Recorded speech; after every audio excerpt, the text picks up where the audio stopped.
ഈശോ മിശിഹായ്ക്ക് സ്തുതിയായിരിക്കട്ടെ. നിത്യവിസ്മയങ്ങളിലേക്ക് സ്വാഗതം. കാൻറ്റർബറിയിലെ വിശുദ്ധ എഡ്മണ്ട് റിച്ച് 13-ാം നൂറ്റാണ്ടിൽ കാൻറ്റർബറിയിലെ ആർച്ച് ബിഷപ്പായിരുന്ന ഒരു മഹാവിശുദ്ധൻ. 1180 ജനിച്ച് 1240 നിത്യതയിലേക്ക് യാത്രയായ വിശുദ്ധൻ. 1180 നവംബർ 20-ാം തീയതി ഇംഗ്ലണ്ടിൽ അബിങ്ടണിലാണ് അദ്ദേഹം ജനിക്കുന്നത്. അതായത് ഓക്സ്ഫോർഡിന് ഏകദേശം 7 കിലോമീറ്റർ തെക്ക് ഭാഗത്തുള്ള ഒരു പട്ടണമാണ് അബിങ്ടൺ. ഇന്നും അത് എഡ്മണ്ടിൻ്റെയും കൂടെ പേരിലാണ് അറിയപ്പെടുന്നത്. ഒരു സമ്പന്ന കുടുംബത്തിലാണ് അദ്ദേഹം ജനിക്കുന്നത്. മാതാപിതാക്കൾ നല്ല ദൈവവിശ്വാസമുള്ളവരും വിശ്വാസവും തീക്ഷ്ണതയും മക്കൾക്ക് പങ്കുവെച്ച് കൊടുത്തവരുമാണ്. അമ്മ മാവിലിയായുടെ അനുവാദത്തോടുകൂടി തന്നെ ജീവിത പങ്കാളി തൻ്റെ ദൗത്യങ്ങളൊക്കെ പൂർത്തിയാക്കി മക്കൾക്കും ഭാര്യയ്ക്കും ആവശ്യമുള്ളതെല്ലാം നൽകിയിട്ട് സന്യാസം സ്വീകരിക്കുവാൻ മാത്രം അദ്ദേഹം തന്നെ സമർപ്പിച്ചു. അങ്ങനെ ഒരു ആശ്രമവാസിയായിട്ട് എഡ്മണ്ടിൻ്റെ പിതാവ് മാറുകയാണ്.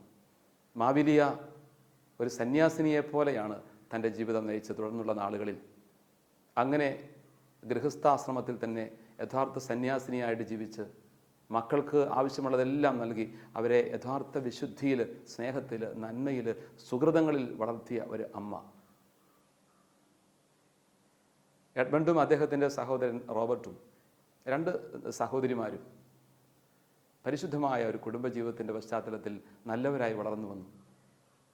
റോബർട്ടിനോടൊപ്പം എഡ്മണ്ട് തുടർന്നുള്ള പഠനത്തിനായിട്ട് പാരീസിലേക്ക് അയക്കപ്പെടുകയാണ്. ആദ്യകാല പഠനങ്ങളൊക്കെ അബിങ്ടണിൽ തന്നെയാണ്. അവിടെയുള്ള മോണസ്ട്രിയുടെ ഭാഗമായി ഉണ്ടായിരുന്ന സ്കൂളിലാണ് അദ്ദേഹം നടത്തുന്നത്, മൊണാസ്റ്റിക് സ്കൂളിൽ. പിന്നീട് അങ്ങോട്ട് പാരീസിൽ ഉപരിപഠനത്തിന് വേണ്ടിയിട്ട് പോകുന്ന വഴി യാത്രയ്ക്ക് സമ്മാനമായിട്ട് അമ്മ 2 മക്കൾക്കും കൊടുത്തു വിടുന്നത് ഓരോ രോമക്കുപ്പായമാണ്. ഒരർത്ഥത്തിൽ പറഞ്ഞ ചാക്കുവസ്ത്രം കൊടുത്തു വിടുന്നു അമ്മ. മക്കളുടെ ജീവിതം എങ്ങനെയായിരിക്കണം, തപസ്സിൻ്റെയും പ്രായശ്ചിത്വത്തിൻ്റെയും വിശുദ്ധിയുടെയും ജീവിതമായിരിക്കണം എന്നുള്ളതിൻ്റെ സൂചന പോലെ. അതുപോലെ തന്നെ അവരത് ജീവിക്കുന്നുമുണ്ട്. പാരീസിലെ അദ്ദേഹത്തിൻ്റെ പഠനം വളരെ മനോഹരമായിട്ട് മുൻപോട്ട് നീങ്ങി. ഇടയ്ക്ക് വെച്ച് അമ്മ രോഗിയായി ഗുരുതരാവസ്ഥയിലാണെന്നറിഞ്ഞപ്പോൾ എഡ്മണ്ട് തിരിച്ചു വന്ന് അമ്മയുടെ മുമ്പിൽ മുട്ടുകുത്തി അനുഗ്രഹം വാങ്ങിച്ച്, എല്ലാവർക്കും വേണ്ടിയുള്ള അനുഗ്രഹം അദ്ദേഹം തന്നെ വാങ്ങിച്ച് അനുഗ്രഹത്തിൻ്റെ ഒരു അടയാളമായിട്ട് മാറുന്നു. പിന്നീട് ഏതാനും നാളുകൾ മാത്രമേ അമ്മയുടെ ജീവിതം ശേഷിച്ചുള്ളൂ. അമ്മയോടൊപ്പം തന്നെ അദ്ദേഹം ആയിരുന്നു. അമ്മയുടെ മരണശേഷം തൻ്റെ കടമകൾ, മൂത്ത മകൻ എന്ന നിലയിലുള്ള കടമകളൊക്കെ നിർവഹിച്ച് സഹോദരനും സഹോദരിമാർക്കും ആവശ്യമുള്ളതെല്ലാം ചെയ്തു കൊടുത്തതിന് ശേഷമാണ് തുടർ പഠനത്തിനായിട്ട് അദ്ദേഹം പാരീസിലേക്ക് മടങ്ങുന്നത്. പാരീസിലെത്തിയിട്ട് അദ്ദേഹത്തിൻ്റെ പഠനം പൂർത്തിയാക്കുന്നു. വിഖ്യാതനായ ഒരു അധ്യാപകനായിട്ട് പാരീസ് സർവകലാശാലയിൽ തന്നെ അദ്ദേഹം നിയമിതനാകുന്നുണ്ട്. പാരീസിലും ഓക്സ്ഫോർഡിലും ഒക്കെ വിഖ്യാതനായ ഒരു മാത്തമാറ്റിക്സ് പ്രൊഫസർ, സാമൂഹ്യശാസ്ത്രം പഠിപ്പിക്കുന്ന അധ്യാപകൻ എന്നീ നിലകളിലൊക്കെ വളരെയേറെ അറിയപ്പെട്ട വ്യക്തിയായിട്ട് അദ്ദേഹം മാറുന്നു. പക്ഷേ ഇതോടൊപ്പം തന്നെ അദ്ദേഹത്തിൻ്റെ ജീവിതവും ആധ്യാത്മികതയുടേതായിട്ട് മാറി. രോമക്കുപ്പായം ധരിച്ചും നിലത്ത് കിടന്നുറങ്ങിയും തപസ് ചെയ്തുമൊക്കെ അദ്ദേഹം രാത്രിയിൽ തൻ്റെ ജീവിതം ചെലവഴിച്ചു. അങ്ങനെ തീഷ്ണമായ പ്രാർത്ഥനയുടെയും ജാഗരണത്തിൻ്റെയും ആധ്യാത്മിക വളർച്ചയുടെയും നാളുകളായിരുന്നു പിന്നീട് അങ്ങോട്ടുള്ള അദ്ദേഹത്തിൻ്റെ ജീവിതം. അതേസമയം തന്നെ വലിയൊരു അധ്യാപകനായിട്ട്, പ്രഗത്ഭനായ അധ്യാപകനായിട്ട് ഏവരുടെയും മുമ്പിൽ അദ്ദേഹം അറിയപ്പെട്ടു വരുന്നു. അദ്ദേഹത്തിൻ്റെ ജീവിതയാത്രയിൽ പുതിയ ചില ഉൾക്കാഴ്ചകൾ സാവധാനം ലഭിക്കുന്നുണ്ട്. പൗരോഹിത്യത്തിലേക്കുള്ളൊരു വിളി തനിക്കുണ്ട് എന്ന് അദ്ദേഹം തിരിച്ചറിയുന്നു. വൈദിക പരിശീലനത്തിന് വേണ്ടി അദ്ദേഹം തന്നെ സമർപ്പിക്കുന്നു. തുടർന്നുള്ള നാളുകളിൽ അദ്ദേഹം ആ വഴിയിൽ തന്നെ മുൻപോട്ട് നീങ്ങുന്നു, പുരോഹിതനാകുന്നു. പൗരോഹിത്യം സ്വീകരിച്ചതിന് ശേഷം തുടർന്നുള്ള അദ്ദേഹത്തിൻ്റെ ദൈവശാസ്ത്ര പഠനങ്ങളും മുൻപോട്ട് നീങ്ങി. ദൈവശാസ്ത്രത്തിൽ അഗാധമായ പാണ്ഡിത്യം നേടി, ഉന്നതമായ ഡിഗ്രികൾ നേടി, ഡോക്ടറേറ്റുധാരിയായ അദ്ദേഹം ദൈവശാസ്ത്രത്തിൽ തന്നെ ഇതര ശാസ്ത്ര മേഖലകളോടൊപ്പം തന്നെ അഗാധ പണ്ഡിതനായിട്ട് അറിയപ്പെട്ടു. അങ്ങനെ അദ്ദേഹത്തിൻ്റെ അറിവും പ്രാഗൽഭ്യവും അദ്ദേഹത്തിൻ്റെ പ്രസംഗങ്ങളുമൊക്കെ ജനഹൃദയങ്ങളെ വല്ലാതെ സ്വാധീനിച്ചു. അറിയപ്പെട്ട ഒരു അധ്യാപകനും വാഗ്മിയും ദൈവശാസ്ത്ര പണ്ഡിതനുമായ അദ്ദേഹം പിന്നീട് കാൻറ്റർബറിയിലെ ആർച്ച് ബിഷപ്പായിട്ട് നിയമിതനാകുന്നു. 1234 അദ്ദേഹം കാൻറ്റർബറിയിലെ ആർച്ച് ബിഷപ്പായിട്ട് നിയമിതനായി. വിഖ്യാതനായ ആർച്ച് ബിഷപ്പ്, ജനങ്ങൾക്ക് സ്വീകാര്യനായ വ്യക്തി, എവിടെയും സത്യത്തിനും നീതിക്കും വേണ്ടി നിലപാടുകൾ സ്വീകരിച്ച വ്യക്തി, സുവിശേഷം വളരെ അർത്ഥപൂർണമായി വ്യാഖ്യാനിച്ചു കൊടുക്കുന്നതിൽ പ്രസിദ്ധനായ ഒരു വചനപ്രഘോഷകൻ. അങ്ങനെ അദ്ദേഹത്തിൻ്റെ അറിവും പാണ്ഡിത്യവും ധാർമ്മിക നിലപാടുകളുമൊക്കെ ജനങ്ങളുടെ പ്രശംസയ്ക്ക് പാത്രമായി. അന്ന് ഹെൻറി മൂന്നാമൻ്റെ ഭരണകാലമാണ്. ഇംഗ്ലണ്ടിൽ അദ്ദേഹം ഭരിക്കുന്ന ആ കാലഘട്ടത്തിൽ സഭയുടെ സമ്പത്ത് ഉൾപ്പെടെയുള്ളതൊക്കെ കൈവശപ്പെടുത്താൻ അദ്ദേഹം ശ്രമിക്കുന്നു. അരുതാത്തത് ഒന്നിനും കൂട്ടുനിൽക്കാനായിട്ട് ആർച്ച് ബിഷപ്പ് തയ്യാറാവുന്നില്ല. ഏതെങ്കിലും തരത്തിൽ അനീതി ഉണ്ടെങ്കിൽ അതിനെതിരെ അദ്ദേഹം ശക്തമായ നിലപാടുകൾ സ്വീകരിക്കുമായിരുന്നു. രാജാവിനോട് ചേർന്ന് നിൽക്കുന്നതാണ് തനിക്ക് അധികാരം നിലനിർത്താനും പദവികൾ ലഭിക്കാനും അംഗീകാരം ലഭിക്കാനും ഒക്കെ നല്ലതെന്ന് അദ്ദേഹത്തിന് അറിയാമായിരുന്നെങ്കിലും രാജാവിൻ്റെ നിലപാടുകളെ ആർച്ച് ബിഷപ്പ് വളരെ കൃത്യമായിട്ട് എതിർക്കുന്നു. സഭയുടെ സ്വത്തുകൾ അനാവശ്യമായി അവിഹിതമായി കൈവശപ്പെടുത്തുവാൻ അദ്ദേഹത്തിൻ്റെ ശ്രമങ്ങൾക്കെതിരെ എഡ്മണ്ട് റിച്ച് വ്യക്തമായ നിലപാടുകൾ സ്വീകരിച്ചു. രാജാവ് എതിരായിട്ട് തിരിഞ്ഞു. പിന്നീടുള്ള പല ചർച്ചകളിലും പേപ്പൽ ഡെലഗേറ്റും അങ്ങനെയുള്ളവരൊക്കെ പങ്കെടുക്കുന്നുണ്ട്. നിർഭാഗ്യകരമെന്ന് പറയട്ടെ, പേപ്പൽ ഡെലഗേറ്റ് പോലും രാജാവിൻ്റെ വാദത്തോട് ചേർന്ന് നിൽക്കുന്ന നിലപാടുകൾ സ്വീകരിക്കുകയും അവസാനം ആർച്ച് ബിഷപ്പ് എഡ്മണ്ട് അവിടെ പരാജയം ഏറ്റുവാങ്ങുകയും ചെയ്യുന്നു. അദ്ദേഹം അവിടെ നിന്നും ഫ്രാൻസിലേക്ക് പലായനം ചെയ്യുന്നു. ഫ്രാൻസിലെ രാജാവ് അദ്ദേഹത്തെ സ്വീകരിക്കുന്നുണ്ട്.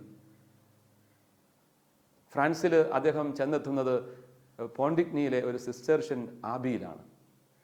വിഖ്യാതമായ സിസ്റ്റേർഷ്യൻ ആബി. പോണ്ടിഗ്നിയിലെ ഈ ആബി ദൈവത്തിൻ്റെ പ്രത്യേകമായ പരിപാലനയിൽ അനേകം വിശുദ്ധാത്മാക്കൾക്ക് അഭയം കൊടുത്ത ഒരു സ്ഥലം കൂടിയാണ്. 1114 അതിന് തുടക്കം കുറിക്കുന്നത്. നല്ല ചിട്ടയിലും ക്രമത്തിലും വിശുദ്ധിയിലും ജീവിച്ച ഒരുപാട് ധന്യാത്മാക്കൾ നിറഞ്ഞു നിന്ന വലിയ ഒരു കോണ്ടംപ്ലേറ്റീവ് ജീവിതശൈലി നിലനിർത്തിയ പ്രസിദ്ധമായ ആബി. കാൻറ്റർബറിയിലെ ആർച്ച് ബിഷപ്പുമാരായിരുന്ന വിശുദ്ധ തോമസ് ബക്കറ്റ്, വിശുദ്ധ സ്റ്റീഫൻ ലാങ്ടൺ തുടങ്ങിയ വ്യക്തികളൊക്കെ ഇവിടെ ജീവിക്കുകയും ആശ്രയം തേടുകയും ചെയ്തിട്ടുണ്ട്. ഒരു കാലത്ത് ആബിയിൽ ജീവിച്ചിരുന്ന പല ആളുകളും പിന്നീട് അങ്ങോട്ട് സഭയിലെ വളരെ വിശിഷ്ടമായ സ്ഥാനങ്ങളൊക്കെ അലങ്കരിക്കുകയും വലിയ ശുശ്രൂഷകൾ നിർവഹിക്കുകയും ചെയ്തിട്ടുണ്ടെന്ന് ചരിത്രം സാക്ഷ്യപ്പെടുത്തുന്നുണ്ട്. 1669 ഈ ആബി അഗ്നിക്കിരയാക്കപ്പെട്ടു. കാലഘട്ടം മുൻപോട്ട് നീങ്ങിയപ്പോൾ അവിടെയും ചില അപജയങ്ങളൊക്കെ ഉണ്ടായി എന്ന് വേണം കരുതാൻ. അന്നുണ്ടായിരുന്ന ആ ഒരു കൃത്യതയും ക്രമവും ചിട്ടയും പ്രാർത്ഥനാ ചൈതന്യമൊക്കെ സാവധാനം നഷ്ടപ്പെട്ടിരുന്നു. അങ്ങനെ 16-ാം നൂറ്റാണ്ടിൽ അഗ്നിക്കിരയാക്കപ്പെട്ടെങ്കിൽ പോലും ഈ ആബിയിൽ പുണ്യവാന്റെ ശരീരം തിരുശേഷിപ്പ് കേടുകൂടാതെ തന്നെ വീണ്ടും സംരക്ഷിക്കപ്പെട്ടു എന്നുള്ളതാണ് മറ്റൊരു കാര്യം. ഈ ആബിയിൽ അഭയം തേടിയിരുന്നെങ്കിലും പിന്നീട് അദ്ദേഹം അവിടുത്തെ കാലാവസ്ഥയുടെ ചില ബുദ്ധിമുട്ട് കൊണ്ടൊക്കെ സോസിയിലേക്ക് താമസം മാറ്റി. ഫ്രാൻസിൽ തന്നെയുള്ള ഒരു സ്ഥലം. അവിടെ വെച്ചാണ് അദ്ദേഹം മരിക്കുന്നത്. 1240 അദ്ദേഹം മരിക്കുന്നത്. പിന്നീട് അദ്ദേഹത്തിൻ്റെ ശരീരം അടക്കം ചെയ്യുന്നത് ഈ സിസ്റ്റേർഷ്യൻ ആബിയിൽ തന്നെ, പോണ്ടിഗ്നിയിലെ. പിന്നീട് ഏതാനും വർഷങ്ങൾക്ക് ശേഷം അദ്ദേഹത്തിൻ്റെ കുഴിമാടം തുറക്കാനിടയായപ്പോൾ അത് അനുഗ്രഹമുള്ള, ശോഭിക്കുന്ന, ജീവിക്കുന്ന സാന്നിധ്യം പോലെ കാണപ്പെട്ടു. അഴുകാത്ത ശരീരമായിരുന്നു. ഏതാനും വർഷങ്ങൾക്ക് ശേഷം അദ്ദേഹത്തെ 1247 വിശുദ്ധനായിട്ട് ഇന്നസെൻ്റ് 4 മാർപ്പാപ്പ പ്രഖ്യാപിക്കുകയും ചെയ്തു. ഈ പുണ്യവാന്റെ ജീവിതം അനുഗ്രഹീതമായ ജീവിതമാണ്. വിഖ്യാതനായ പണ്ഡിതൻ, വിശുദ്ധിയുടെ വഴിയിലൂടെ ത്യാഗപൂർവ്വം ജീവിച്ച ഒരു വ്യക്തി എന്ന നിലയിലൊക്കെ ഇന്നും എന്നും അറിയപ്പെടുന്ന മഹാപുണ്യവാൻ. 13-ാം നൂറ്റാണ്ടിൽ ജീവിച്ചിരുന്ന, 13-ാം നൂറ്റാണ്ടിൻ്റെ ഏതാണ്ട് ആദ്യ കാലഘട്ടങ്ങളിൽ, ആദ്യ പകുതിയിൽ ജീവിച്ചിരുന്ന ഈ വലിയ വിശുദ്ധൻ്റെ ജീവിതാനുഭവങ്ങളിലൂടെ, നാൾവഴികളിലൂടെ യാത്ര ചെയ്ത് നമുക്ക് ഈ പുണ്യവാന്റെ ജീവിതത്തിലെ ചില സുവിശേഷ മൂല്യങ്ങളിലേക്ക് സാവധാനം ധ്യാനപൂർവ്വം കടന്നു ചെല്ലാം.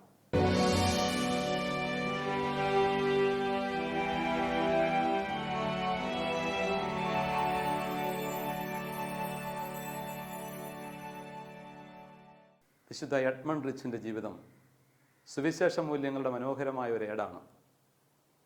പാരീസ് സർവകലാശാലയിലേക്ക് ഉപരിപഠനത്തിന് പോകുന്ന എഡ്മണ്ട് റിച്ച് തിരികെ അമ്മയ്ക്ക് അസുഖമാണെന്നറിഞ്ഞെത്തി അമ്മയെ പരിചരിക്കുകയും അമ്മയുടെ അനുഗ്രഹം വാങ്ങിക്കുകയും ചെയ്യുന്ന സന്ദർഭങ്ങൾ ഹൃദയഹാരിയാണ്. അമ്മയുടെ മുമ്പിൽ മുട്ടുകുത്തി അനുഗ്രഹം വാങ്ങിക്കുകയാണ്. തനിക്ക് വേണ്ടി, കുടുംബത്തിന് വേണ്ടി ഒക്കെ അനുഗ്രഹം വാങ്ങിക്കുന്നു. അനുഗ്രഹം ദൈവികമാണ്. ബറാഖ, ബാറഖ് തുടങ്ങിയ ഹീബ്രു പദങ്ങൾ, എവലോഗിയ എന്ന ഗ്രീക്ക് പദം, ഇതൊക്കെ വേദഗ്രന്ഥത്തിൽ ഉപയോഗിച്ചിരിക്കുന്നത് ദൈവത്തിൻ്റെ പ്രവൃത്തി എന്ന അർത്ഥത്തിലാണ്. ദൈവികമായ ഒരു പ്രക്രിയയാണ് അനുഗ്രഹം. ദൈവം അനുഗ്രഹം കൊടുക്കുന്നത് പലപ്പോഴും നേരിട്ടല്ല, വ്യക്തികളിലൂടെയാണ്, മാതാപിതാക്കളിലൂടെ, ഗുരുജനങ്ങളിലൂടെ, അങ്ങനെ പലരിലൂടെയും ദൈവം അനുഗ്രഹം കൊടുക്കും. അപ്പോൾ ദൈവത്തിൻ്റെ അനുഗ്രഹത്തിൻ്റെ അടയാളങ്ങളായിട്ട് മാറുന്ന വ്യക്തികളാണ് പ്രത്യേകിച്ചും മാതാപിതാക്കളും ഗുരുജനങ്ങളും. അമ്മയുടെ മുമ്പിൽ മുട്ടുകുത്തി അനുഗ്രഹം വാങ്ങിക്കുന്ന എത്രയോ ഹൃദയാവർജകമായ രംഗം, അത് ആ ജീവിതത്തെ മുഴുവനും സ്വാധീനിച്ചതാണ്. വിശുദ്ധൻ്റെ ജീവിതത്തിലെ ഈ ശ്രദ്ധേയമായ പാഠം ഇന്ന് പലപ്പോഴും നമ്മുടെയൊക്കെ ജീവിതങ്ങളിൽ നിന്നും അകന്നു മാറിയിട്ടുണ്ട്.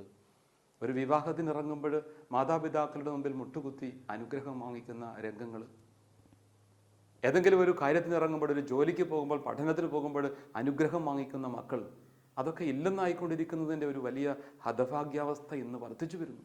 ഈ ഒരു അവസ്ഥയിൽ അനുഗ്രഹത്തിൻ്റെ വിലയാണ് നഷ്ടപ്പെടുന്നത്. അനുഗ്രഹത്തിൻ്റെ മൂല്യം എന്താണെന്ന് പലപ്പോഴും അറിയാതെ പോകുന്നു. യാക്കോബിൻ്റെ, ഏസാവിൻ്റെ കഥയിൽ അല്പം വികലമായ വഴിയിലൂടെയാണെങ്കിലും യാക്കോബ് അനുഗ്രഹത്തിൻ്റെ വില അറിഞ്ഞവനായതുകൊണ്ട് അത് വാങ്ങിക്കാൻ ശ്രമിക്കുന്നുണ്ട്. അനുഗ്രഹം അത് വലിയൊരു ഭാഗ്യമാണ്. പലപ്പോഴും അനുഗ്രഹമില്ലാത്ത മക്കളെന്നൊക്കെ പറയുന്നത് ആളുകളെക്കുറിച്ച് ചിലപ്പോഴൊക്കെ കേട്ടിട്ടുണ്ട്. അനുഗ്രഹമില്ലാത്തവർ എന്തെല്ലാം ചെയ്തു കഴിഞ്ഞാലും അവർക്ക് വിജയം കിട്ടാതെ പോകുന്നു, സന്തോഷവും സമാധാനവും കിട്ടാതെ പോകുന്നു. നെഞ്ചിലേറ്റ് വളർത്തിയ കുഞ്ഞുങ്ങൾ, എല്ലാ പരിലാളനയും കൊടുത്ത് അവരുടെ ജീവിതങ്ങളെ സംരക്ഷിച്ചവർ, മാതാപിതാക്കളുടെ ആഗ്രഹങ്ങളും താല്പര്യങ്ങളും തെല്ലും പരിഗണിക്കാതെ നെഞ്ചത്തു ചവിട്ടിക്കൊണ്ട് കടന്നു പോകുന്നവർ, പുച്ഛിച്ച് പുറന്തള്ളുന്നവർ, തന്നിഷ്ടങ്ങളുടെ വഴികളിൽ തീരുമാനമെടുത്തുകൊണ്ട് സ്വകാര്യതകളുടെ നടുവിലൂടെ യാത്ര ചെയ്യുന്നവർ, സ്വന്തം ഇഷ്ടം മാത്രം അന്വേഷിച്ചുകൊണ്ട് മാതാപിതാക്കളെ പരിഗണിക്കാതെ ഇറങ്ങിപ്പോകുന്നവർ, ഒരിത്തിരി ഭൂമിക്ക് വേണ്ടി, ഒരല്പം സ്ഥലത്തിന് വേണ്ടിയിട്ട് എന്തൊക്കെ മല്ലയുദ്ധങ്ങൾ നടത്തുന്നു. അബ്രാഹത്തിൻ്റെയും ലോത്തിൻ്റെയും കഥയിലെ രംഗങ്ങളൊക്കെ നമുക്ക് അറിവുള്ളതാണ്.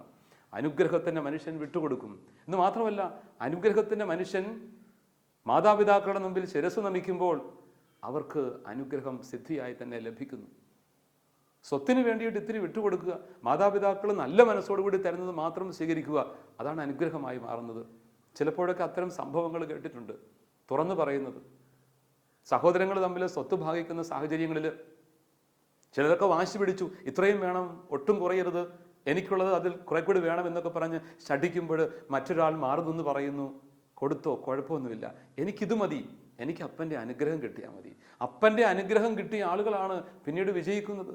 എന്തുമാത്രം ഇട്ടുമൂടാനുണ്ടെങ്കിലും അനുഗ്രഹം ആർക്ക് കിട്ടുന്നുവോ അവരാണ് ജീവിതത്തിൽ ആത്യന്തികമായിട്ട് വിജയിക്കുന്നത്. അവർക്കാണ് ഐശ്വര്യമുണ്ടാകുന്നത്. ആ കുടുംബം സാവധാനം ഭാവിയിൽ അനുഗ്രഹീതമാകും. അനുഗ്രഹത്തിൻ്റെ വിലയറിഞ്ഞ വ്യക്തി ആയിട്ട് മാറുക വിശുദ്ധിയുടെ വഴിയിൽ തന്നെയുള്ള പ്രധാനപ്പെട്ട ഒരു ചുവടാണ് അനുഗ്രഹം എന്ന് പറയുന്നത്. പൗരോഹിത്യത്തിലേക്ക് പ്രവേശിക്കുന്ന നാളിൽ മാതാപിതാക്കളുടെ മുമ്പിൽ മുട്ടുകുത്തി അനുഗ്രഹം വാങ്ങിച്ചതും, പിന്നീട് ഏറെ നാൾ ജീവിച്ചിരുന്ന അമ്മയുടെ മുമ്പിൽ മുട്ടുകുത്തി ഓരോ പ്രത്യേക ചുമതലകളും ഏറ്റെടുക്കുന്ന സമയത്ത് അനുഗ്രഹം വാങ്ങിച്ചതുമൊക്കെ ഞാനിപ്പോഴും പച്ചകടാത്ത ഓർമ്മകളായിട്ട് സൂക്ഷിക്കുന്നു. അനുഗ്രഹം ഒരു വലിയ നീർച്ചാലാണ്, കൃപയുടെ നീർച്ചാലാണ്. അതുകൊണ്ട് ഇതൊരിക്കലും നമ്മിൽ നിന്നും അകന്നു പോകാതിരിക്കട്ടെ. അനുഗ്രഹം വാങ്ങിക്കുക, ഗുരുജനങ്ങളുടെ അനുഗ്രഹം. കളിയച്ഛൻ എന്ന് പറയുന്ന കൃതിയുണ്ട് പി കുഞ്ഞിരാമൻ നായരുടെ. കഥകളി പഠിക്കുകയാണ് ശിഷ്യൻ ഗുരുവിൻ്റെ സവിധത്തിൽ. കൃത്യമായിട്ട് മുദ്രകളുടെ അർത്ഥം പഠിച്ചെടുത്ത് കാര്യമായിട്ട് തന്നെ അദ്ദേഹം അത് പരിശീലിച്ചെടുക്കുന്നു. ഗുരുവിനോടൊപ്പം അദ്ദേഹം പല വേദികളും പങ്കിടുന്നു, കയ്യടി സ്വീകരിക്കുന്നു. അദ്ദേഹത്തിന് ഇത്തിരി അഹങ്കാരം അങ്ങനെ വർദ്ധിച്ചു വരികയാണ്. എല്ലാം പഠിച്ചു കഴിഞ്ഞു, ഇനിയിപ്പോൾ ഗുരുവിനെ ആവശ്യമില്ല, എനിക്ക് തന്നെ ഇതൊക്കെ അവതരിപ്പിക്കാമെന്ന ചിന്തയിലേക്ക് എത്തുന്നു.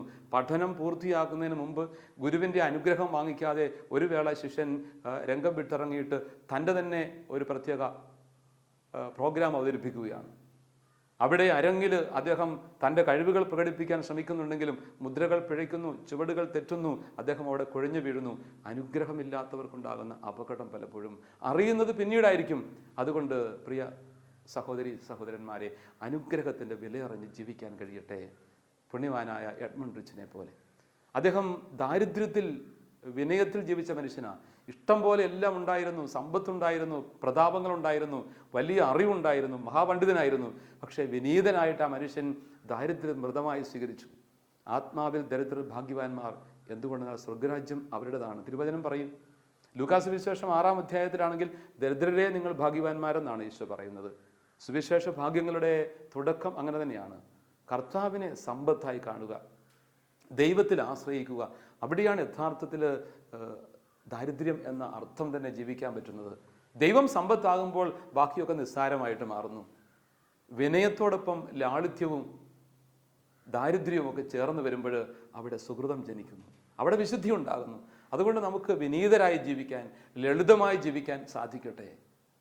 വലിയ ആർച്ച് ബിഷപ്പായിരുന്നു. കാൻറ്റർബറി ആർച്ച് ബിഷപ്പ് എന്ന നിലയിലുള്ള വലിയ സ്ഥാനവും പദവികളും ഒക്കെ ഉണ്ടായിരുന്നിട്ടും തികച്ചും വിനീതനായിട്ട്, ദരിദ്രനായിട്ട്, ലാളിത്യം ജീവിച്ച ഒരു മനുഷ്യൻ. അദ്ദേഹത്തിൻ്റെ ജീവിത മാതൃക നമ്മയൊക്കെ ശക്തിപ്പെടുത്തട്ടെ, നയിക്കട്ടെ. നമ്മുടെ ജീവിതത്തിൻ്റെ വഴികളിൽ, കുടുംബത്തിലാണെങ്കിലും ജോലിയിടങ്ങളിലാണെങ്കിലും എവിടെയാണെങ്കിലും ഈ ലാളിത്യം പാലിക്കാൻ, വിനയം പാലിക്കാൻ സാധിക്കുക. അത് വലിയ കാര്യമാണ്. പലപ്പോഴും പാണ്ഡിത്യവും ലാളിത്യവും വിനയവും ചേർന്ന് പോകാൻ ഏറെ ബുദ്ധിമുട്ടാണ്. എവിടെയൊക്കെ പാണ്ഡിത്യവും ലാളിത്യവും വിനയവും ചേർന്ന് പോകുന്നുവോ അവിടെയാണ് വിശുദ്ധി പിറക്കുന്നത്. ഈ ഒരു വിശുദ്ധിയുടെ വഴിയിലൂടെ യാത്ര ചെയ്യാൻ നമുക്ക് കഴിയട്ടെ. യഥാർത്ഥ വിശുദ്ധിയുള്ളവർ, യഥാർത്ഥ മഹത്വമുള്ളവർ തികച്ചും ലാളിത്യമുള്ളവരും വിനയമുള്ളവരുമായിരിക്കും. ഒരു പിടക്കോഴി ചെറിയ മുട്ടയിട്ടിട്ട് ഒത്തിരി ബഹളം ഉണ്ടാക്കി പോകുന്നത് പോലെ എന്തെങ്കിലുമൊക്കെ കൊച്ചു കാര്യം ചെയ്തിട്ട് എന്തെല്ലാം ആഘോഷങ്ങളും ബഹളങ്ങളും. നമുക്കൊന്ന് തിരിച്ചു നടക്കാം. ജീവിതത്തിൽ ചില തിരുത്തലുകൾ ആവശ്യമാണ്. പുണ്യവാൻ അതാണ് നമുക്ക് നൽകുന്ന വലിയ മാതൃക. വിശുദ്ധ എഡ്മണ്ട് റിച്ചിൻ്റെ ജീവിതത്തിലെ മറ്റൊരു പ്രധാനപ്പെട്ട ആശയം, അദ്ദേഹം ഉറച്ച ധാർമ്മിക നിലപാടുകൾ സ്വീകരിച്ച വ്യക്തിയായിരുന്നു. സുവിശേഷത്തിൻ്റെ അടിസ്ഥാനമുള്ള ഉറച്ച ധാർമ്മിക നിലപാടുകൾ. അദ്ദേഹത്തിന് വേണമെങ്കിൽ രാജാവിൻ്റെ പ്രീതിക്ക് വേണ്ടി എന്തും ചെയ്യാമായിരുന്നു. രാജാവിനെ സപ്പോർട്ട് ചെയ്തുകൊണ്ട് നിലപാടുകൾ സ്വീകരിക്കാമായിരുന്നു. പക്ഷെ ഒരു തരത്തിലും സുവിശേഷത്തിന് വിരുദ്ധമായി, സഭയുടെ പ്രബോധനങ്ങൾക്ക് വിരുദ്ധമായി ഒന്നും ചെയ്യാൻ അദ്ദേഹം തയ്യാറായില്ല. അധികാരപ്പെട്ടവർ പലപ്പോഴും തിരുത്താൻ ശ്രമിക്കാതെ കൂടെ നിൽക്കുന്ന അവസ്ഥയിൽ പോലും, അല്ലെങ്കിൽ എതിർപക്ഷം നിന്നുകൊണ്ട് അധാർമികതയ്ക്ക് കൂട്ടുനിൽക്കുന്ന അവസ്ഥയിൽ പോലും അദ്ദേഹത്തിന് ഉറച്ച നിലപാടുകൾ ഉണ്ടായിരുന്നു. I compromise therefore I exist എന്നൊക്കെയുള്ള വളരെ വികലമായ ചില തത്വചിന്തകൾ നമ്മുടെയൊക്കെ തലയിൽ കയറിയിരിക്കുന്ന കാലം കൂടിയാണിത്. ഒരു കാലത്ത് I believe therefore I exist എന്നൊക്കെ വിശ്വസിക്കുന്ന ഒരു ജീവിതം എൻ്റെ ധാർമ്മികതയുടെ ജീവിതത്തിൻ്റെ അടിസ്ഥാനമാണെന്ന് കരുതപ്പെട്ടിരുന്നു.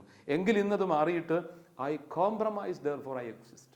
എല്ലാത്തിനോടും സമരസപ്പെടുന്നു, ഏത് അഴിമതിയോടും സമരസപ്പെടുന്നു, ഏത് തിന്മകളോടും കൂട്ടുനിൽക്കുന്നു. എൻ്റെ അധികാരത്തിന് വേണ്ടി, എൻ്റെ കസേരകൾക്ക് വേണ്ടി, എനിക്കെന്തെങ്കിലും ലഭിക്കാൻ വേണ്ടിയിട്ട്. ഇങ്ങനെയുള്ള വളരെ വികലമായ നിലപാടുകൾ, വളരെ വിരൂപമായ ശൈലികൾ ഇത് സമൂഹത്തെ മൊത്തത്തിൽ ബാധിച്ചിട്ടുണ്ട്. കുടുംബ ബന്ധങ്ങളിൽ തന്നെ ഇതുണ്ട്. കുടുംബത്തിൻ്റെ വ്യക്തിജീവിതത്തിലും കുടുംബജീവിതത്തിലും സമൂഹ ജീവിതത്തിലും ഈ ശൈലികളിൽ നിന്ന് നമ്മൾ മാറി നടന്നില്ലെങ്കിൽ ആത്യന്തികമായ വിജയമോ അനുഗ്രഹമോ ഒന്നും നമുക്ക് ലഭിക്കില്ല. ജീവിതത്തിൻ്റെ അടിസ്ഥാനപരമായ വിജയം അത് നമ്മുടെ ധാർമ്മിക നിലപാടുകളെ ആശ്രയിച്ചു കൂടിയാണ്. മഹാത്മജിയെ പോലത്തെ മനുഷ്യർ, മദർ തെരേസയെ പോലത്തെ മനുഷ്യർ, ഇങ്ങനെയൊന്നും ഒന്നും രണ്ടും പേരല്ല, ധാരാളം ആളുകൾ ഇന്നും സുവിശേഷത്തിൻ്റെ ധാർമ്മികത, അതിൻ്റെ ശരിയായ അർത്ഥത്തിൽ ജീവിക്കുന്നതിൽ മുൻകൈ എടുക്കുന്നവരായിട്ടുണ്ടെന്നുള്ളത് ഹരിതാഭമായ ഒരു സത്യമാണ്. പക്ഷെ അതേസമയം തന്നെ മറുവശത്ത് ഒത്തിരി ഇടിഞ്ഞു വീഴുന്നുണ്ട് ഈ ധാർമ്മികതയുടെ ഇടങ്ങൾ. അത് നമുക്ക് സങ്കടത്തോടു കൂടി മാത്രമേ നോക്കിക്കാണാൻ പറ്റുകയുള്ളൂ. കുടുംബങ്ങളിൽ ആരംഭിക്കണം സുവിശേഷത്തിൻ്റെ ധാർമ്മിക അടിസ്ഥാനം. അവിടെ ആരംഭിക്കണം യഥാർത്ഥ സത്യത്തിൻ്റെ നിലപാടുകൾ. ബോധപൂർവം ജീവിക്കാൻ പറ്റണം. ബോധപൂർവം എന്തുമാകാം, എങ്ങനെയും ആവാം, എങ്ങനെയും വെട്ടിപ്പിടിക്കാമെന്ന് ചിന്തിക്കുന്നതിനകത്തുള്ള വലിയ വിപത്തുകളെക്കുറിച്ച് നമ്മൾ അറിവുള്ളവരാകണം.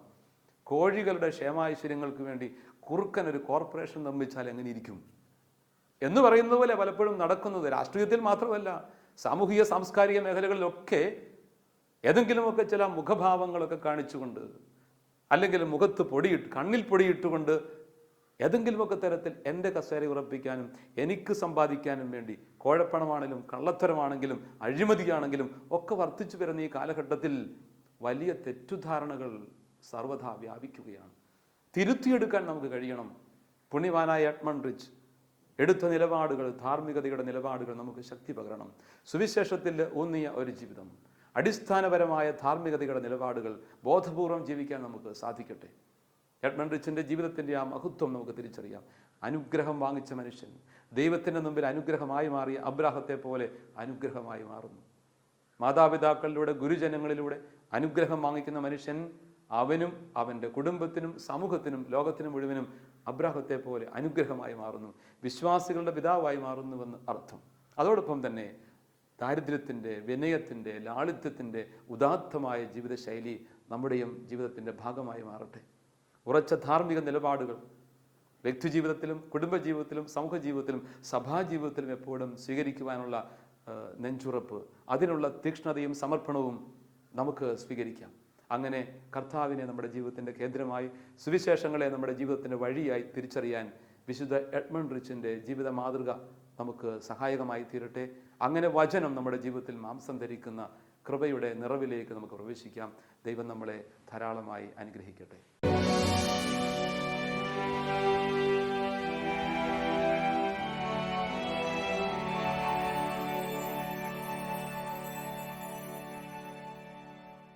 മിഴിപൂട്ടി നമുക്ക് ദൈവസന്നിധിയിലേക്ക് തിരിയാം. പിതാവും പുത്രനും പരിശുദ്ധാത്മാവുമായ ത്രിയേക ദൈവമേ, ഞങ്ങളങ്ങയെ സ്തുതിക്കുകയും ആരാധിക്കുകയും നന്ദി പറയുകയും ചെയ്യുന്നു. ഞങ്ങൾക്ക് ജ്വലിക്കുന്ന മാതൃകയായ വിശുദ്ധ എഡ്മണ്ട് റിച്ചിനെ അങ്ങ് നൽകിയല്ലോ. നല്ല ദൈവമേ, ആ വിശുദ്ധൻ്റെ ജീവിതത്തിൻ്റെ സമ്പൂർണ്ണ സമർപ്പണത്തെ, ത്യാഗനിർഭരമായ ദാരിദ്ര്യാരൂപിയിൽ നിറഞ്ഞ ജീവിതത്തെ ഞങ്ങളുടെ ജീവിതത്തിലേക്കും ആവാഹിച്ചെടുക്കുവാനുള്ള കൃപ നൽകണമേ. ഉറച്ച ധാർമ്മിക നിലപാടുകൾ എവിടെയും സമൂഹത്തിൽ സ്വീകരിക്കുവാൻ, അങ്ങയോട് ചേർന്നുകൊണ്ട് ഞങ്ങൾക്ക് ഏൽപ്പിക്കപ്പെട്ട അനുഗ്രഹങ്ങൾ സ്വീകരിച്ചുകൊണ്ട് മുൻപോട്ട് ചുവടുവെക്കുവാൻ ഞങ്ങളെ സഹായിക്കണമേ. അനുഗ്രഹം ഞങ്ങൾക്ക് ലഭിക്കുന്ന, അതിനുവേണ്ടി നീ സജ്ജമാക്കുന്ന എല്ലാ സാഹചര്യങ്ങളെയും ഞങ്ങളുടെ മാതാപിതാക്കൾ, അധികാരികൾ, ഗുരുജനങ്ങൾ, അവരുടെയൊക്കെ മുമ്പിൽ വിനീതരായി അനുഗ്രഹം വാങ്ങിക്കുവാൻ ഞങ്ങളെ നീ ഒരുക്കണമേ. നല്ല ദൈവമേ, എൻ്റെ അനുഗ്രഹങ്ങൾ സ്വീകരിച്ചുകൊണ്ട് നന്മ നിറഞ്ഞ ഒരു ജീവിതം നയിക്കുവാനും അങ്ങയെ മഹത്വപ്പെടുത്തുവാനും ഞങ്ങൾക്കിടയാകട്ടെ. പുണ്യവാനായ എഡ്മണ്ട് റിച്ച് ഞങ്ങൾക്ക് വേണ്ടി മാധ്യസ്ഥം പ്രാർത്ഥിക്കണമേ. സകലത്തിൻ്റെയും നാഥ എന്നേക്കും. ആമേൻ.